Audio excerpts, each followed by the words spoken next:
Despite the new land tax in Queensland, these are 5 reasons why Southeast Queensland is the preferred spot for investors in the coming years. And by the way, this is based on the recent census done in 2021. And when I talk about Southeast Queensland, I'm talking about this area over here. As you can see here, population change since 2016 to Queensland. Red means decrease, blue means increase. This area over here is increasing. This source is from the ABS, and the suburbs I'm talking about is this area. An interesting fact, guys, according to the census, about 298,000 people in 1996 owned a home that had a mortgage.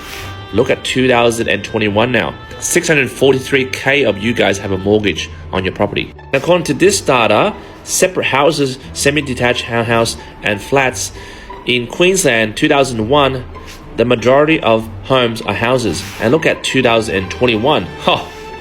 It's still houses. Now compare that to Sydney. Queensland wins in terms of houses per person. As we all know, Brisbane is now the designated city for 2032 to host the Olympics and the Paralympic Games. So in the next 10 years, there's got to be a lot of infrastructure invested in Queensland for the upcoming Olympics. And look how the Sydney Olympics transferred Homebush into the Sydney Olympic Park that we have now. On this slide scale, from a pretty shitty town to a lot of high rises, hey? Also, guys, according to the census, millennials now match boomers for population share. Look at this, baby boomers now comprise of 21% of the Australian population, then Gen X, 19%, millennials, which is me, 21%. And look at Gen Z, bloody hell, 18%. And Gen Alpha, damn, 12%. As the cost of living in Sydney is rising and rising, I see a lot of families in Sydney are actually making a sea change in Queensland. According to the census, our population is actually growing. Look at that. 1996 is at 17.8 million. We're currently at 25.4 million people. Interesting enough, more than 2 million people have a long-term mental health condition. Look at that. It's rising.